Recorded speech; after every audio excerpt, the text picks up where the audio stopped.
Hello friends, welcome to my new vlog. ಇವಾಗ ತಾನೇ ಆಫೀಸಿಂದ ಕೆಲಸ ಮುಗಿಸ್ಕೊಂಡು ಬಂದು ಫ್ರೆಶ್ ಅಪ್ ಆಗಿದ್ದೀನಿ.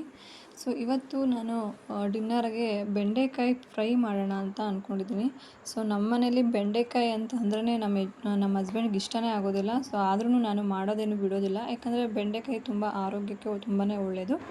ಮೊದಲು ನಾನಿಲ್ಲಿ ಒಂದು ಈರುಳ್ಳಿನ ಕಟ್ ಮಾಡಿ ಇಟ್ಕೊಳ್ತಾ ಇದ್ದೀನಿ. ನೀವು ಚಿಕ್ಕದಾಗಾದರೂ ಕಟ್ ಮಾಡ್ಕೊಳ್ಬೋದು ಅಥವಾ ಉದ್ದುದ್ದ ದೊಡ್ಡದಾಗಾದರೂ ಕಟ್ ಮಾಡ್ಕೊಳ್ಬೋದು. ಉದ್ದುದ್ದ ಕಟ್ ಮಾಡಿಕೊಂಡ್ರೆ ಚೆನ್ನಾಗಿರುತ್ತೆ. ರೈಸ್ ಜೊತೆ ಬಾಯಿಗೆ ಸಿಗ್ತಾ ಇದ್ದರೆ ಅದ್ರ ಫ್ಲೇವರ್ ತುಂಬಾ ಚೆನ್ನಾಗಿರುತ್ತೆ. ಸೊ ನಾನು ಅದಕ್ಕೆ ಉದ್ದುದ್ದಾಗಿ ಕಟ್ ಮಾಡ್ಕೊಳ್ತಾ ಇದ್ದೀನಿ. ಒಂದು ಟೊಮೆಟೊ ಸಹ ಕಟ್ ಮಾಡಿ ಇಟ್ಕೊಳ್ತಾ ಇದ್ದೀನಿ. ಇದ್ರ ಜೊತೆಗೆ ನಾನಿಲ್ಲಿ ಫಾರಮ್ ಟೊಮೆಟೊನ ತೊಗೊಂಡಿದ್ದೀನಿ.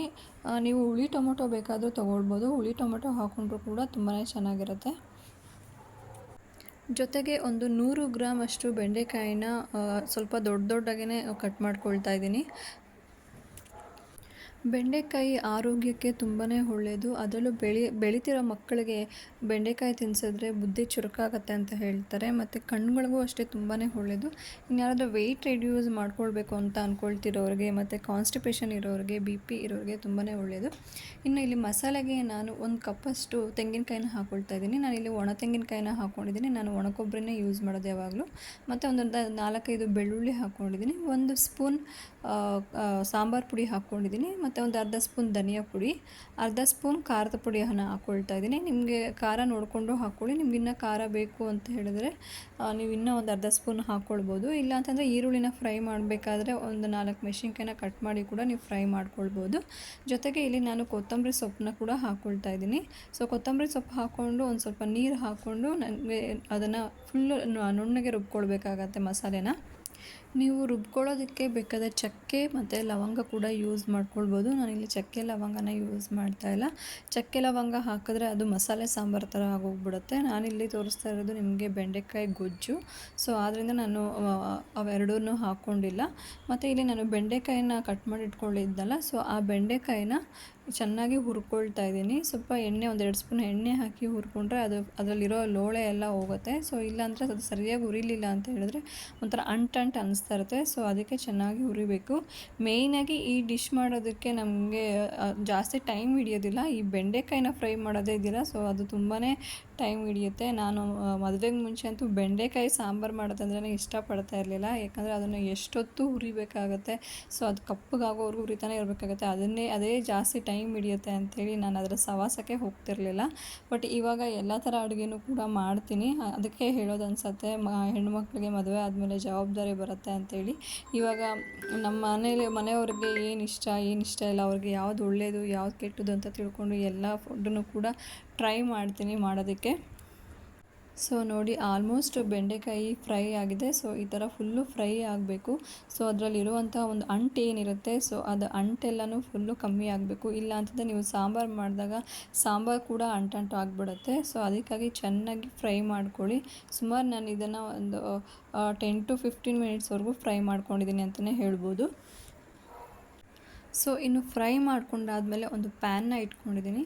ಪ್ಯಾನ್ಗೆ ಒಂದು 2-3 ಟೇಬಲ್ ಸ್ಪೂನ್ ಎಣ್ಣೆನ ಹಾಕ್ಕೊಂಡಿದ್ದೀನಿ. ಎಣ್ಣೆ ಸ್ವಲ್ಪ ಕಾದ ನಂತರ ಸಾಸಿವೆ, ಜೊತೆಗೆ ಕರಿಬೇವು ಹಾಕ್ಕೊಂಡ ನಂತರ ನಾನು ಈರುಳ್ಳಿನ ಕಟ್ ಮಾಡಿ ಇಟ್ಕೊಂಡಿದ್ನಲ್ಲ, ಸೊ ಆ ಈರುಳ್ಳಿನೂ ಸಹ ಹಾಕ್ಕೊಳ್ತಾ ಇದ್ದೀನಿ. ಸೊ ಈರುಳ್ಳಿ ಹಾಕ್ಕೊಂಡಿದ್ದ ತಕ್ಷಣ ಸ್ವಲ್ಪ ಫ್ರೈ ಮಾಡಿ ಸ್ವಲ್ಪ ಉಪ್ಪು ಕೂಡ ಹಾಕ್ಕೊಳ್ಳಿ, ಯಾಕಂತಂದರೆ ಬೇಗನೆ ಈರುಳ್ಳಿ ಮೆತ್ತಗಾಗ್ಬಿಡುತ್ತೆ. ಸೊ ಈರುಳ್ಳಿ ಟ್ರಾನ್ಸ್ಪರೆಂಟಾಗಿ ಆದಮೇಲೆ ನಾವು ಕಟ್ ಮಾಡಿ ಇಟ್ಕೊಂಡಿದ್ವಲ್ಲ ಟೊಮೆಟೊ, ಸೊ ಆ ಟೊಮೆಟೊನೂ ಸೇರಿಸ್ಕೊಳ್ತಾ ಇದ್ದೀನಿ. ಸೊ ಟೊಮೆಟೊನ ಸೇರಿಸ್ಕೊಂಡು ಆದಮೇಲೆ ಚೆನ್ನಾಗಿ ಫ್ರೈ ಮಾಡ್ಕೊಳ್ಳಿ. ಅದು ಫುಲ್ಲು ಎಣ್ಣೆ ಪದಾರ್ಥನ ಬಿಟ್ಕೊಳ್ಬೇಕು ಆ ಫ್ರೈಯಲ್ಲಿ. ಸೊ ಆವಾಗ ಅದರದ್ದು ರುಚಿನೇ ತುಂಬ ಚೆನ್ನಾಗಿರುತ್ತೆ.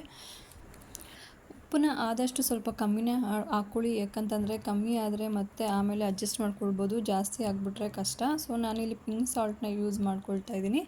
ಸೊ ಪಿಂಕ್ ಸಾಲ್ಟ್ನ ಹಾಕ್ಕೊಂಡು ಚೆನ್ನಾಗಿ ಫ್ರೈ ಮಾಡ್ಕೊಂಡಾದಮೇಲೆ ನಾನು ಟೊಮೊಟೊನೂ ಕೂಡ ಸೇರಿಸ್ಕೊಳ್ತಾ ಇದ್ದೀನಿ. ಸೊ ಟೊಮೊಟೊನ ಸೇರಿಸ್ಕೊಂಡು ಅದು ಚೆನ್ನಾಗಿ ನಿಮಗೆ ಫ್ರೈ ಆಗಬೇಕು. ಸೊ ಹೇಳೋದಲ್ಲ, ಅದು ಎಣ್ಣೆ ಪೂರ್ತಿ ಅದರಲ್ಲಿ ಬಿಟ್ಕೊಳ್ಬೇಕು. ಸೊ ಅಲ್ಲಿವರೆಗೂ ಅದನ್ನು ಫ್ರೈ ಮಾಡ್ಕೊಳ್ತಾ ಇದ್ದೀನಿ. ಸೊ ಫ್ರೈ ಮಾಡ್ಕೊಂಡು ಆದಮೇಲೆ ನಾನು ರುಬ್ಕೊಂಡಿದ್ನಲ್ಲ ಮಸಾಲೆ, ಸೊ ಆ ಮಸಾಲೆನೂ ಕೂಡ ಇಲ್ಲಿ ಸೇರಿಸ್ಕೊಳ್ತಾ ಇದ್ದೀನಿ.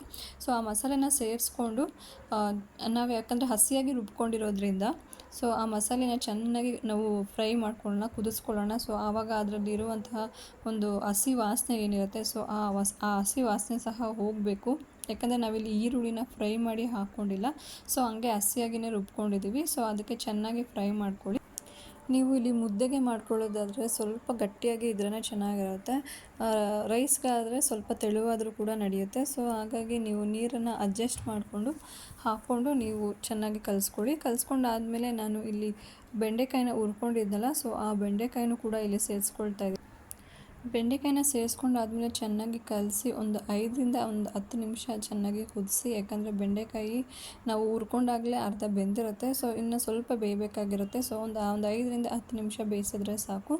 ಇನ್ನು ನಿಮಗೇನಾದರೂ ಕೊತ್ತಂಬರಿ ಹಾಕ್ಕೊಳ್ಬೇಕು ಅಂತ ಇಷ್ಟ ಇದ್ದರೆ ಹಾಕ್ಕೊಳ್ಳಿ, ಇದು ಆಪ್ಷನಲ್ಲು. ಯಾಕಂದರೆ ಆಲ್ರೆಡಿ ರುಬ್ಬಕ್ಕೆ ಹಾಕ್ಕೊಂಡಿರೋದ್ರಿಂದ ಏನು ಅವಶ್ಯಕತೆ ಇಲ್ಲ. ಕೊನೆಯಲ್ಲಿ ಸ್ವಲ್ಪ ಉಪ್ಪು ಕೂಡ ನೋಡ್ಕೊಳ್ಳಿ, ಚೆಕ್ ಮಾಡಿಕೊಂಡು ಕಮ್ಮಿ ಇದ್ದರೆ ಕಮ್ಮಿ ಮಾಡ್ಕೊಳ್ಳಿ. ಸೊ ನಿಮಗೆ ಈ ನನ್ನ ಹೊಸ ರೆಸಿಪಿ ಇಷ್ಟ ಆಗಿದೆ ಅಂತ ಅಂದ್ಕೊಂಡಿದ್ದೀನಿ ಫ್ರೆಂಡ್ಸ್. ಇಷ್ಟ ಆಗಿದ್ದರೆ ಶೇರ್ ಮಾಡಿ, ಲೈಕ್ ಮಾಡಿ, ಸಬ್ಸ್ಕ್ರೈಬ್ ಮಾಡ್ಕೊಳ್ಳಿ. ಇನ್ನು ನನ್ನ ಚಾನಲ್ನ ಯಾರು ಸಬ್ಸ್ಕ್ರೈಬ್ ಮಾಡದೆ ನೋಡ್ತಾ ಇದ್ದೀರಾ, ದಯವಿಟ್ಟು ಸಬ್ಸ್ಕ್ರೈಬ್ ಮಾಡ್ಕೊಂಡು ನೋಡಿ. ಹಾಗೆ ಪಕ್ಕದಲ್ಲಿರೋ ಬೆಲ್ ಐಕನ್ನ ಪ್ರೆಸ್ ಮಾಡೋದು ಮರಿಬೇಡಿ. Thank you so much.